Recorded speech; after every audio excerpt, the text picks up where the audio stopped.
Orlando Bloom revient sur Prime Video entouré d'un casting 5 étoiles avec Sean Bean, Ian McShane, Bryce Dallas Howard et bien d'autres. Il nous offre Deep Cover, une comédie britannique que je qualifierais de plutôt intéressante. Salut et bienvenue sur Anacaland pour une critique de Deep Cover sortie il y a quelques jours sur Prime Video et qui déjà se hisse au top 2 de la plateforme. Mais avant de commencer, évidemment dites-moi ce que vous avez pensé de ce film en commentaire, un petit like évidemment si la vidéo vous plaît, et surtout je tenais à vous remercier puisqu'il y a tout pile une semaine, on était encore à quelques centaines des 5000 abonnés et j'ai eu l'idée de accélérer un petit peu le défi qui était à la base pour la fin du mois de juin, d'atteindre les 5000 abonnés pour le 18 juin, à savoir mon anniversaire, donc n'oubliez pas de me le souhaiter, et il se trouve qu'au moment où j'enregistre, on est à même pas une vingtaine d'abonnés avant d'atteindre le cap, donc encore une fois merci beaucoup, ceux qui sont pas encore abonnés évidemment abonnez-vous, partagez aussi la vidéo, ça fait toujours très plaisir. Et puis tant qu'à faire, allez voir ma dernière critique qui date de mercredi sur le film live action Dragon, qui a clairement floppé, mais en même temps j'ai pris le parti de sortir la vidéo après la sortie officiel, on va dire grand public du film, pas comme certains qui ont sorti ça ce week-end, peut-être c'était une erreur de ma part, mais j'ai préféré être certain qu'un maximum de gens avaient déjà vu le film avant de pouvoir rentrer un peu dans l'analyse, puisque c'est au-delà d'une critique, c'est quand même surtout une espèce de comparatif, une analyse en fait des différences et de ce qu'elle raconte par rapport au film d'animation de 2010. Donc bref, j'en dis pas plus, allez voir la vidéo si ça vous dit, likez, partagez, commentez comme d'habitude pour essayer de relancer un petit peu l'algorithme de YouTube qui est un peu compliqué ces derniers temps. Et donc on est parti pour Deep Cover. Ok, on se tire. Il a dit à nos patrons qu'on s'apprêtait à inculper 3 gros poissons, pas une bande de clowns. Faire du clown est un art. Donc Deep Cover, qui pourrait être traduit par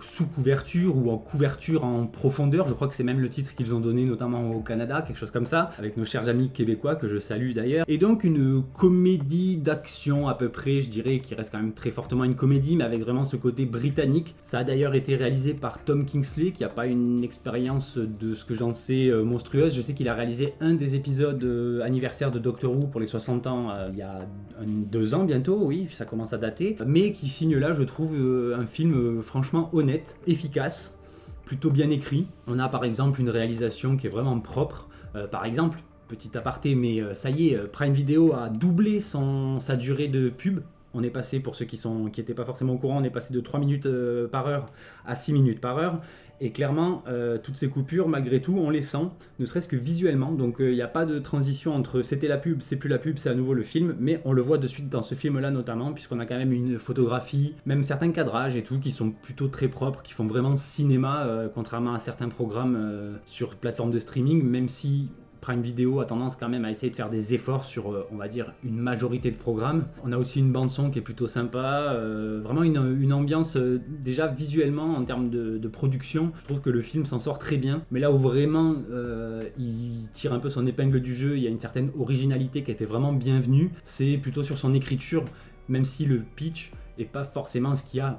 peut-être de plus original, même si je trouve qu'il y a quand même un point central qui pour le coup l'est beaucoup, puisqu'on est au final sur un film assez classique de loser entre guillemets, des gens un peu égarés, paumés sur le chemin de la vie, qui au final se retrouvent dans une histoire de policiers, d'infiltration, ils se font passer pour des flics entre guillemets très rapidement, et ils sont embarqués dans des histoires toujours plus folles, jusqu'à au final réussir un petit peu à reprendre entre guillemets leur vie en main, tout ce genre de choses. Donc c'est vrai que c'est plutôt convenu, sauf que le pitch quand même central est assez original, puisqu'en fait on a 3 personnages notamment. Kat, je crois, qui est jouée par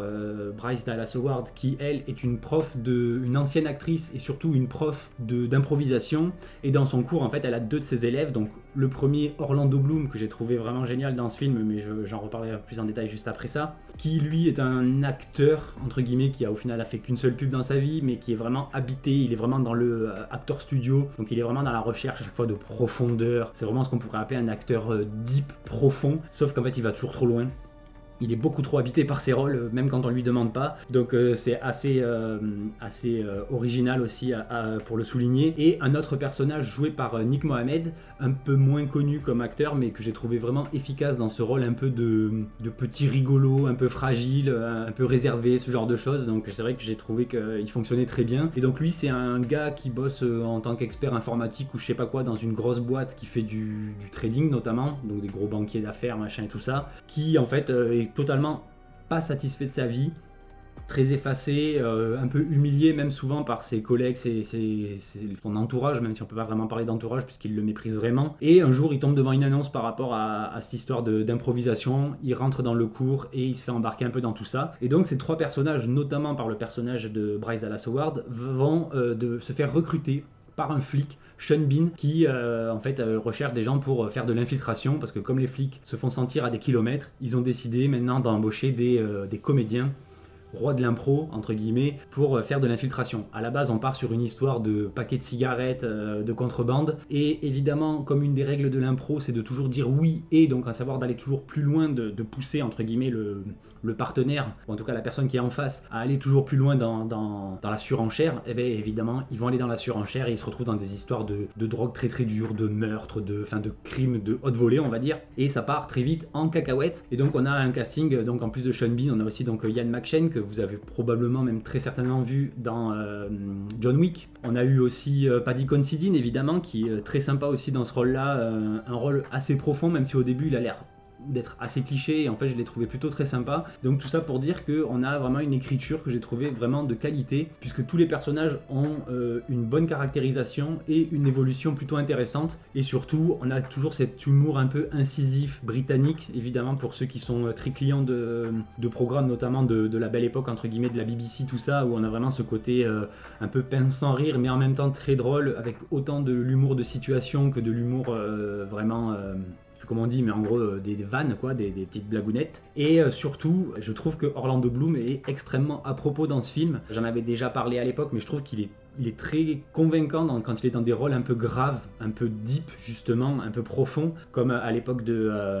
Carnival Row. Je l'avais beaucoup apprécié dans cette série-là, même si la série avait certes ses défauts. Et là, je trouve qu'il a trouvé un parfait équilibre entre ce côté justement très profond, très grave, et le côté à la fois ridicule, drôle, maladroit de son vrai personnage dans le truc, puisqu'en gros, comme je disais, on a son personnage qui s'appelle, je crois,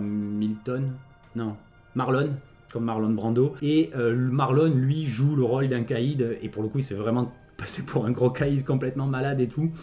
et il se contredit des fois, enfin c'est très drôle. Vraiment j'ai trouvé que Orlando Bloom pour le coup était très à propos. Je le préfère vraiment dans ce genre de rôle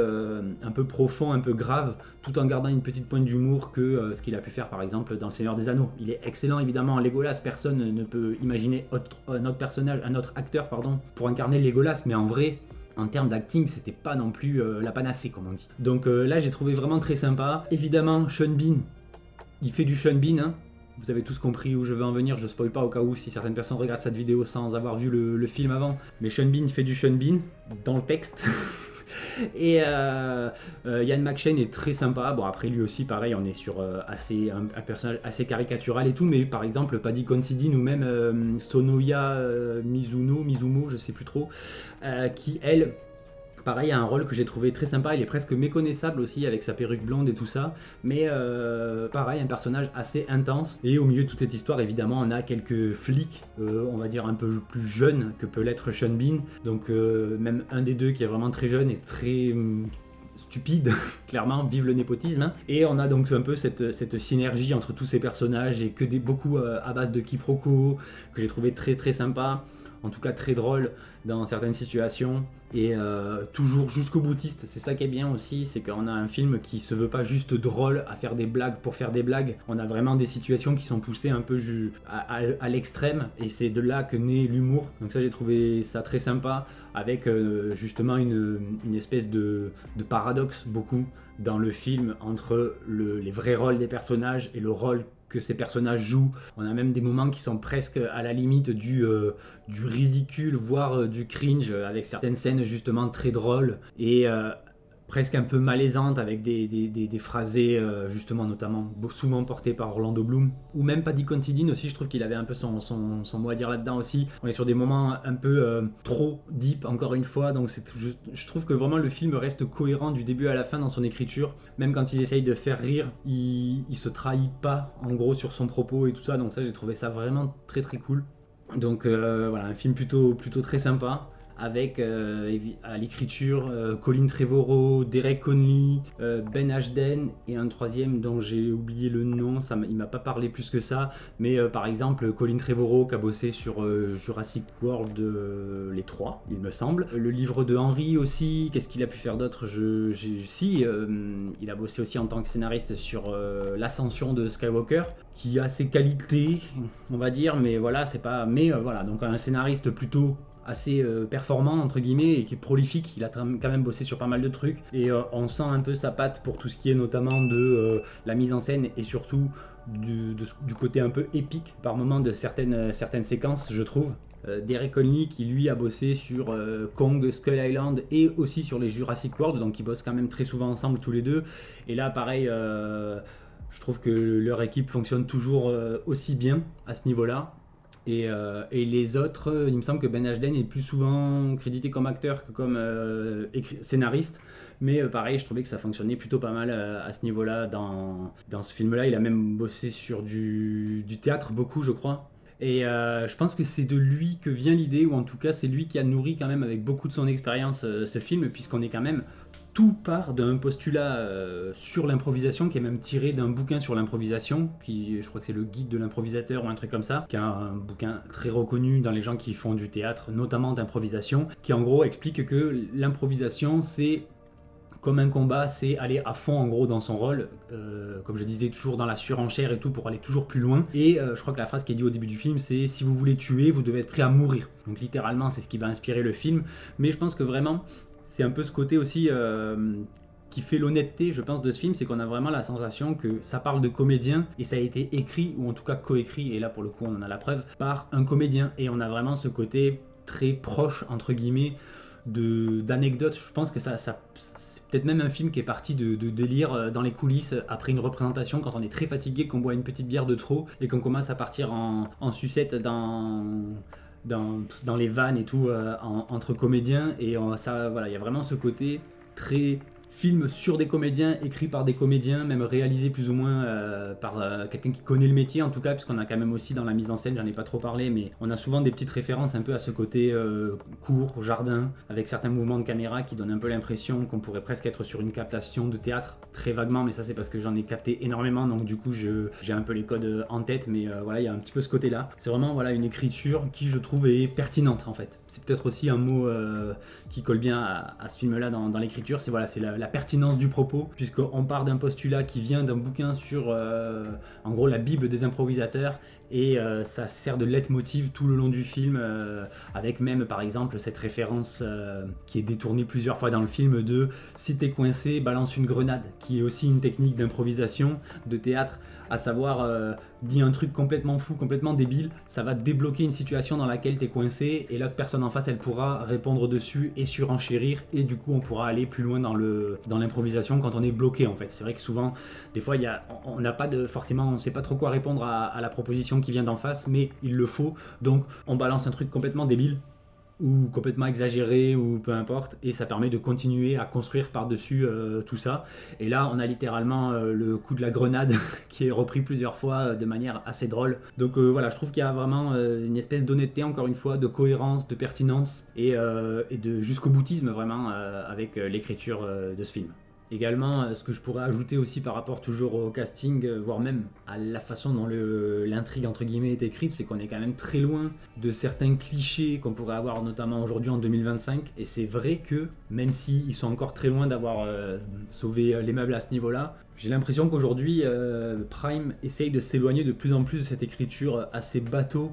assez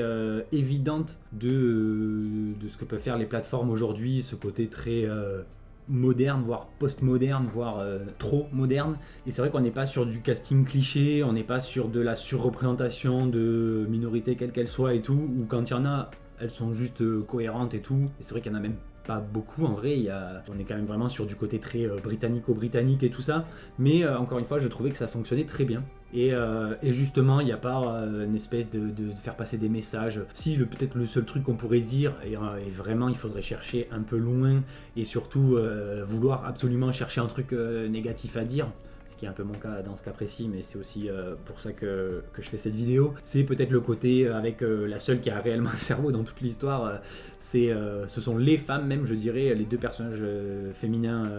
importants, parce que c'est vrai qu'autour on a quand même droit à des mecs un peu bas de plafond par moment, ou en tout cas qui ont tendance à pas forcément réfléchir aux conséquences de leurs actes, même si je trouve que Bryce Dallas Howard s'en sort très très bien dans tout ce qui est improvisation, le côté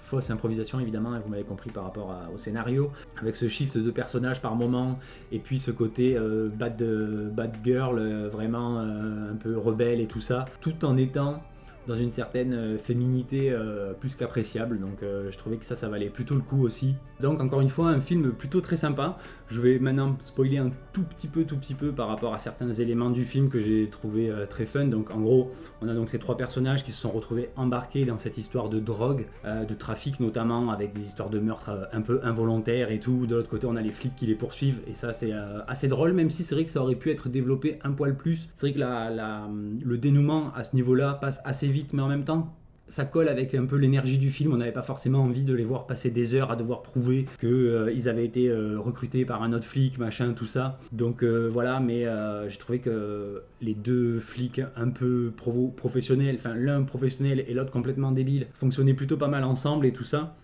Et surtout,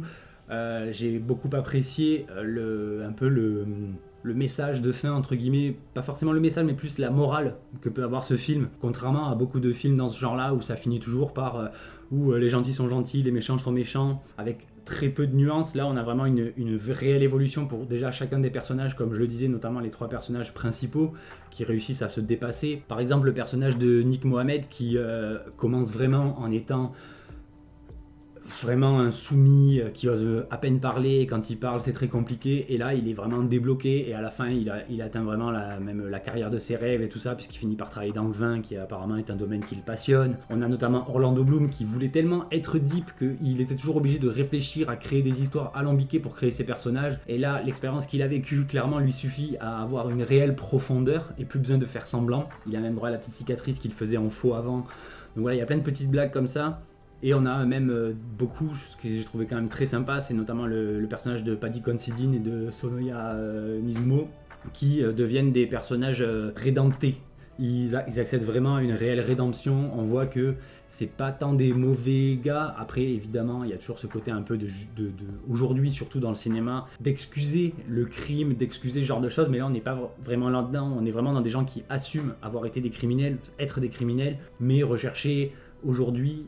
une vie un peu plus saine, un peu plus sympa, un peu plus sereine aussi, et ils y arrivent par un réel changement de conscience et pas forcément un truc trop alambiqué, même si là aussi on pourrait targuer que le retournage de veste entre guillemets est un peu facile, mais je trouve que ça fonctionne plutôt pas mal encore une fois. Donc vraiment un film original, fun. Vraiment, c'est peut-être le mot qu'il faudrait retirer de ce film-là, c'est vraiment le côté fun, et avec malgré tout une petite morale qui se tient et qui fait du bien. Parce que c'est vrai qu'on est très souvent, surtout dans ce genre de film un peu comédie, voire même action, voire les deux, qui ont tendance un peu à être dans le vide, à tourner dans le vide, et à la fin on n'a pas forcément plus avancé que ça. Et là, je trouve qu'il y a quand même un réel effort d'écriture, même si encore une fois on n'est pas sur un chef-d'œuvre ou quoi que ce soit, mais je trouve qu'il y a un réel effort pour le style, pour le genre de film que c'est. Il y a un réel effort d'écriture et de profondeur entre guillemets que je trouve plus que bienvenu. Et donc voilà, je pense avoir fait à peu près le tour très rapidement de ce film, comme je dis, très très sympa, plutôt fun, que je vous conseille si vous ne l'avez pas encore vu. Encore une fois, si vous l'avez vu, dites-moi en commentaire ce que vous en avez pensé. Mais voilà, un petit visionnage rafraîchissant à voir ce week-end, qui change un peu de certaines productions, un peu toujours les mêmes. C'est peut-être vraiment ce que j'aurais aussi à retenir, c'est un peu cette originalité propre à ce film, avec ce côté évidemment très britannique que j'apprécie assez souvent. Donc sur ce, merci à vous d'avoir regardé cette vidéo, j'espère qu'elle vous a plu. Si c'est le cas, un petit pouce, un abonnement, un like, un partage, tout ce genre de choses, vous connaissez la chanson. Et sur ce, je vous dis à très vite sur Anakaland. Bye.